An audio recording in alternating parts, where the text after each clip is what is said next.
Gentlemen, let me hit you with a hard question.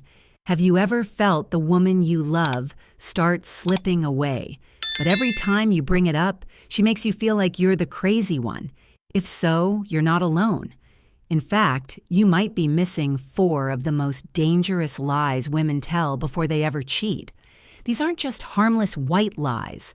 No, these are psychological tactics designed to confuse, distract, and blindside even the smartest men. And if you don't spot them in time, you could lose years of your life, your confidence, and your trust. Today, I'm pulling back the curtain on what most men never see coming. I'm going to show you the exact patterns and red flags that signal betrayal before it happens. Ready? Let's get real and protect your heart before it's too late. Let's talk about the mistake almost every good man makes. When you notice your partner pulling away, less affection, more distance, a sudden wall going up, it's natural to want to fix things. Most men assume it's just stress work or maybe something they did wrong. So you become more patient, more understanding, more forgiving. You convince yourself, she just needs space. If I hang in there, things will get better. But here's the cold truth: while you're busy blaming yourself or making excuses for her, she might already be slipping out the back door emotionally. And that's how so many men get blindsided. They're focused on being supportive, on not rocking the boat, on trusting her word. Meanwhile, the real problem is hiding in plain sight, masked by the very words that sound the most mature and reasonable.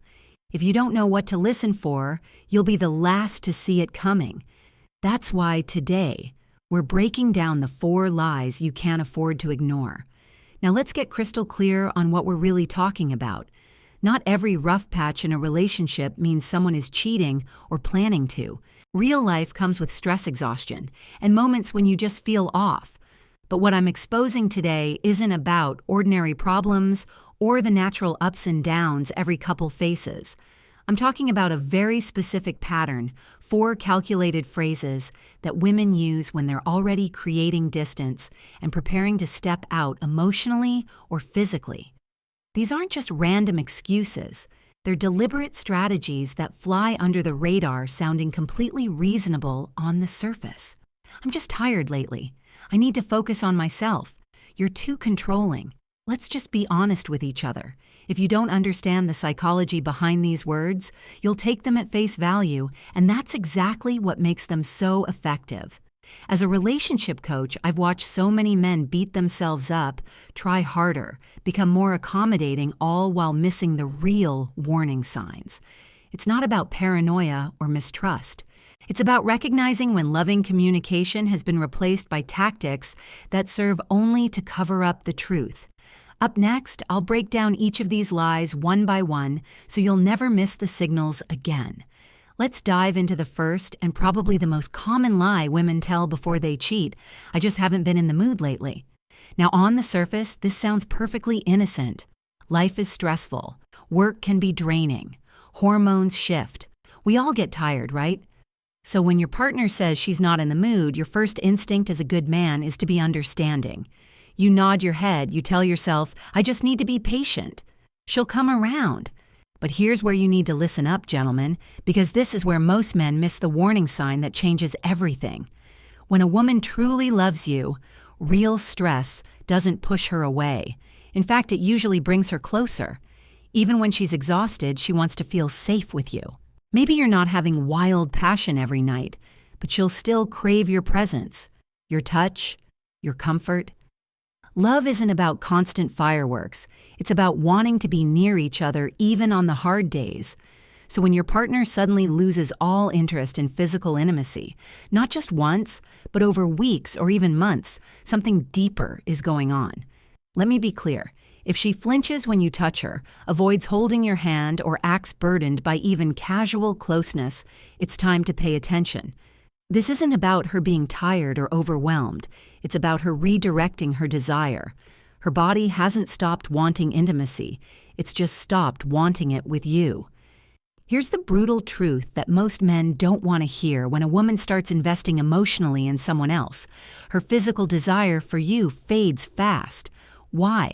Because on a subconscious level, intimacy with you starts to feel like a betrayal. Not of you, but of the new man who's becoming her emotional center. Suddenly, you're not the safe place, you're the obstacle. Touching you feels wrong, awkward, sometimes even repulsive. It's not just distance. It's her protecting a new bond she's secretly building somewhere else. Now you'll often see the strangest contradiction. She says she's too tired for intimacy, too drained for connection. But with everyone else, she's alive again. You'll see new energy in her eyes. Suddenly, she's hitting the gym at sunrise, buying new clothes, experimenting with makeup, wearing perfume she hasn't touched in years. Maybe she's even posting more selfies or treating herself to lingerie. But when it comes to you, she's just not in the mood. Let's make this real with a story. Take David, a 41-year-old financial analyst, who came to me in pieces after a 3-year relationship. For months, every time David reached for his girlfriend, she pulled away with the same line, "I'm just tired. Work has me exhausted." And David, being a caring man, believed her. He wanted to be supportive, to trust her words. But behind the scenes, her life was telling a different story. She was at the gym every morning, buying new tight dresses, posting confident selfies online, and glowing with newfound energy. Except in private, she avoided even the simplest touch. That's when the painful reality hit him. She wasn't out of the mood. She was just out of the mood with him. Gentlemen, this is the pattern you can't afford to ignore. Her mouth says, "I'm tired," but her actions scream, "I'm excited, just not for you." If you're not careful, you'll waste months or even years making excuses for a woman who's already checked out emotionally. Now, I'm not saying you should panic every time your partner turns you down. Real life happens. People get sick, overworked, or go through rough patches. But here's the key. If she consistently withdraws from you while pouring fresh energy into her appearance, her fitness, or her social life, that's not a dry spell. That's a redirection of intimacy. Don't fall for the trap of thinking patience or understanding will fix everything. When her heart and her body are somewhere else, no amount of support or kindness will bring her back. Your job isn't to argue, beg, or shame her. It's to observe the difference between her lack of desire for you and her new glow for the world.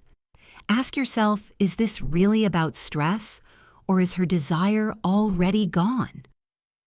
Remember, the right woman may be tired, but she will never be too tired to want your closeness. If she loves you, she'll still want to curl up beside you, to smile when you reach for her, to seek the comfort of your presence. If all that has vanished while her energy for everything else explodes, you know the truth, she's not just tired, she's moving on. Up next, we'll talk about the second most dangerous lie, a phrase that sounds empowering, but often means she's quietly building a life without you. Let's move on to the second lie, one that sounds so noble and mature, it disarms almost every man who hears it. I just want to focus on myself right now. Gentlemen, at first glance, this phrase feels like a green flag. Who doesn't want a partner who values growth, self-care, and healing? It sounds enlightened. You might even feel proud that she wants to improve herself. But here's the dangerous truth when this phrase gets weaponized. It's not about growth, it's about quiet separation. In a healthy relationship, personal growth is something you share. It brings you closer, not further apart. If your partner is genuinely working on herself, she wants to include you in that journey. She'll share new ideas, talk about her therapy sessions, or invite you to read the same book. She'll ask how you feel about boundaries, healing, or attachment styles. Real self-development is a team sport. It creates more connection, not less. But when she suddenly wants to grow all by herself, and every attempt you make to be a part of it is met with cold resistance, pay close attention. That's not self-care. That's self-separation. It's about constructing a version of herself that doesn't need or even want you in the picture anymore. The irony. While she's quietly building a new identity without you, you're left on the sidelines, made to feel guilty for wanting to be included. Here's where this lie gets truly manipulative. If you ask about her me time or show any interest in her personal journey, she flips the script. Suddenly you're accused of being controlling, suffocating, or unsupportive. Your natural desire for closeness, something that should make a relationship stronger, is twisted into proof that you're in the way. She'll use big words like boundaries, authenticity, or inner child healing to make you feel small for wanting to be involved. Let's ground this with a real story. Chris, a 46-year-old who runs an auto repair shop, watched his girlfriend transform right in front of him. She started going to healing retreats, journaling alone for hours, spending weekends at workshops, always solo, never inviting Chris to join or even discuss what she was learning.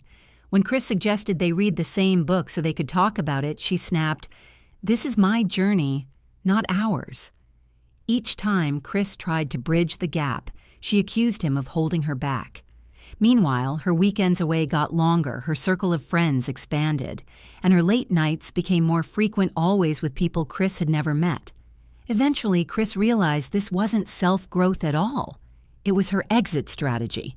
She was creating the emotional and physical distance she needed to justify betraying him. When she finally left, she used the same script: "I've outgrown this relationship. I need space to find myself."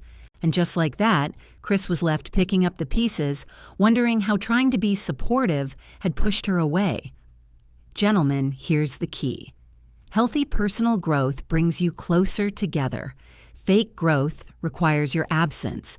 If every step forward she takes demands you take a step back, you're not part of her future plan.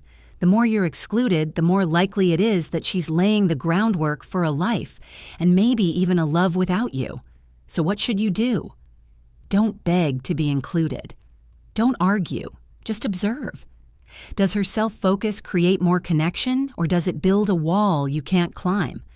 Real love wants to share the journey. If you feel more like an outsider than a partner, trust your gut. She may be rehearsing her exit, not improving your relationship.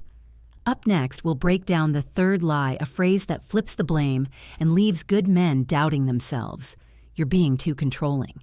Now let's unpack the third lie, a phrase that's as old as relationships themselves, but more manipulative than most men realize. You're being too controlling. Gentlemen, I want you to listen closely here, because this one is a masterclass in psychological deflection. When a woman is hiding something, this phrase isn't just a defense, it's an attack designed to flip the script and make you question your own sanity. Let's set the scene. Maybe you've noticed your partner texting late at night or coming home later than usual. You ask calmly and reasonably, "Hey, who are you texting?" or "Why'd you get home so late?" Immediately, the mood shifts. Instead of answering your question, she fires back with accusations. "Why are you always checking up on me? Can't you just trust me? You're so controlling. I can't breathe around you." In a matter of seconds, the entire conversation is no longer about her behavior. It's about your supposed flaws, your insecurity, your possessiveness, your toxicity. Here's the hard truth. A woman with nothing to hide feels no need to attack. She'll answer your questions honestly, maybe even with a bit of humor or affection. She won't see your curiosity as a threat, she'll see it as care. But when she's keeping secrets, every question feels like an interrogation. Every answer risks exposure. That's when she goes on the offensive, not to defend her privacy, but to protect her secret. This tactic works so well because most good men don't want to be seen as jealous or controlling. You want to respect her independence, give her space, be the good guy. So when she accuses you, you immediately retreat. You apologize. You question yourself. Maybe I'm being too sensitive. Maybe I'm making a big deal out of nothing. Before you know it, you've stopped asking questions altogether, not because your concerns have gone away, but because you're afraid of being labeled the villain. Let me give you a real-world example. Mark, a 54-year-old restaurant manager, started noticing his girlfriend acting differently. She was glued to her phone, laughing at messages he never saw, staying out late without explanation. One night, Mark finally asked, "Who are you texting?" She exploded. "Why are you so insecure? You're suffocating me." Within minutes, Mark found himself apologizing for caring. It wasn't until months later, after the truth came out, that he realized the entire attack was a smokescreen for her affair with a coworker. Gentlemen, Here's the red flag when every simple question is met with character assassination. Instead of an answer, you're not being controlling, you're being manipulated. There's a big difference between healthy concern and paranoia. If you're tracking her every move, demanding passwords, monitoring her every conversation, that's a problem. But asking where she was, who she's spending time with, or why she's withdrawn. Those are basic, reasonable questions in any loving relationship. A woman who loves you won't punish you for wanting connection or clarity. She'll meet your questions with openness and reassurance, not aggression and blame. But if every attempt to talk gets flipped into a fight about your flaws, it's not about your need for answers, it's about her fear of being found out. So what should you do when you hear you're being too controlling? Don't get defensive. Don't spiral into self-doubt. Instead, step back and observe. Are your questions coming from a place of care or from insecurity? If they're basic, healthy questions and she still attacks, understand you're not the problem. Her deflection is the real issue. Next, we'll break down the fourth lie, a phrase that sounds like a promise of intimacy, but often hides the deepest secrets. I just want us to be honest with each other. Now let's pull back the curtain on lie number 4, a phrase that sounds like it's paving the way to a healthy, transparent relationship. I just want us to be honest with each other. On the surface, this is the dream. You hear those words and your heart lifts. Finally, she wants real communication, mutual trust, and all those deep, vulnerable conversations you've been craving.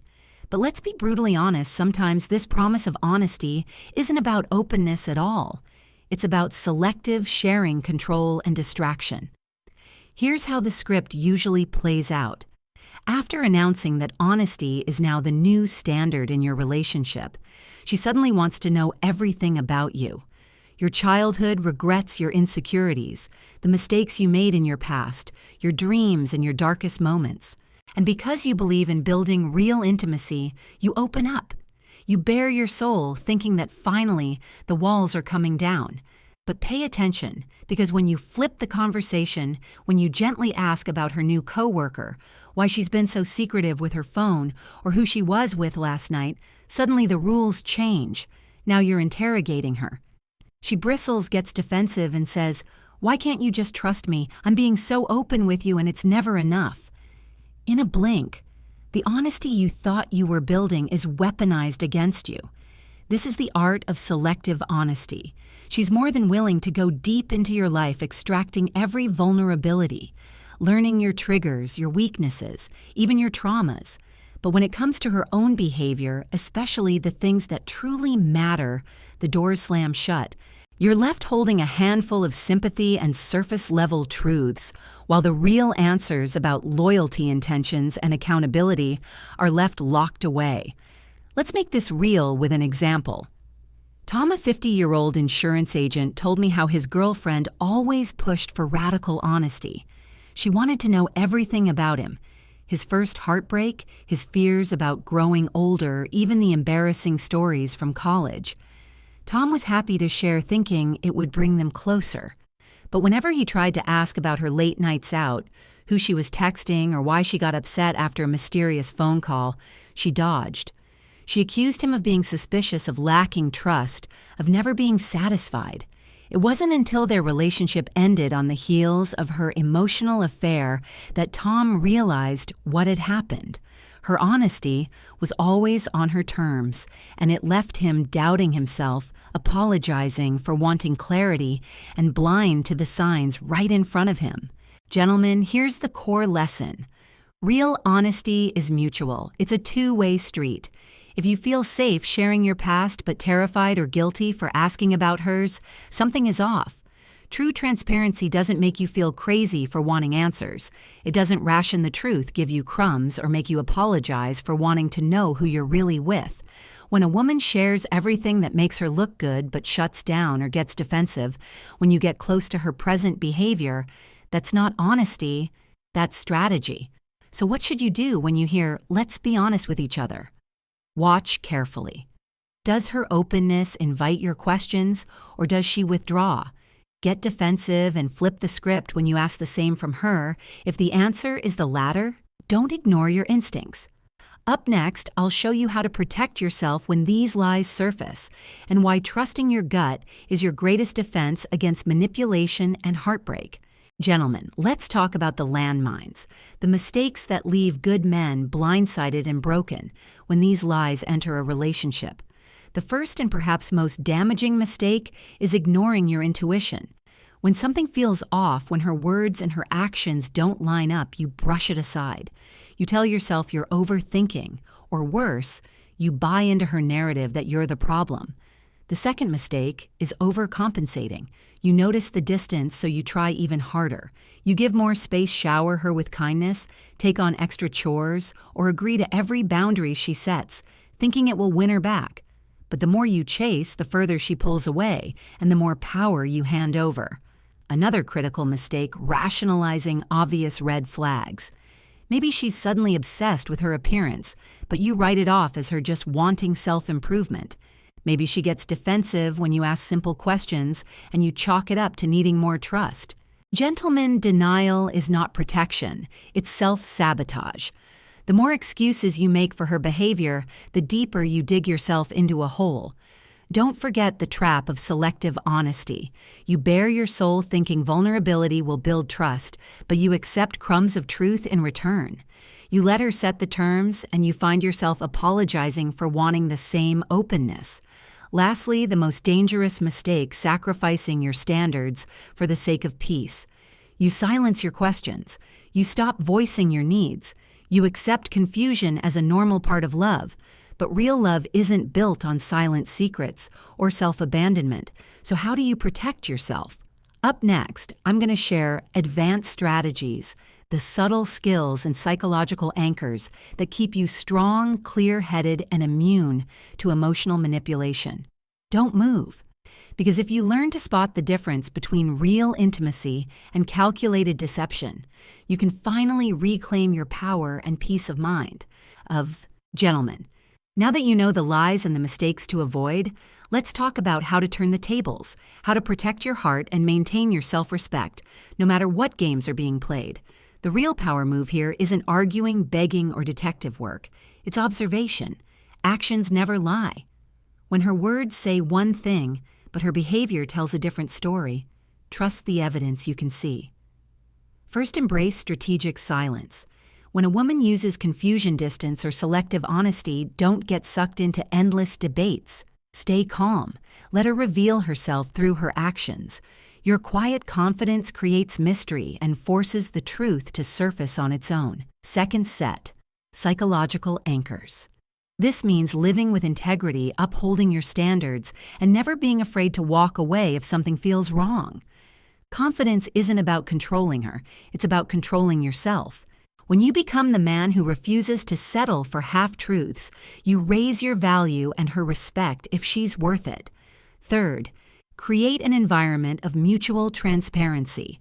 Don't demand what you can't deliver. Share your life, but require the same in return. If openness only goes one way, it's a warning. Remember, real connection thrives on shared secrets, not solo confessions. And finally, never ignore your intuition. That gut feeling is your subconscious picking up on things your conscious mind might miss. The right relationship won't feel like a puzzle you can never solve. It will feel secure, honest, and alive. Coming up next, I'll give you the big picture formula, a simple mindset shift that lets you spot manipulation, avoid heartbreak, and attract the kind of love that never makes you doubt your worth. Let's bring it all together, gentlemen. The truth is, lasting love isn't built on confusion, excuses, or detective work. It's built on desire, mystery, integrity, and connection. If you have to chase honesty, apologize for your needs, or second-guess what's real, you're not in a healthy relationship, you're in a psychological game, you can never win. So here's the formula. Stop chasing. Don't settle for half-truths or emotional breadcrumbs. Be the man who sets clear boundaries, trusts his intuition, and demands real connection. Let your confidence, not your anxiety, do the talking.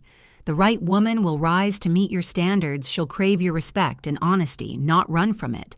And if she doesn't, you haven't lost love. You've avoided heartbreak.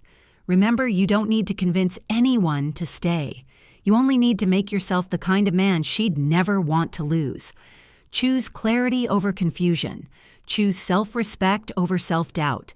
And let the wrong people walk so the right one has room to arrive.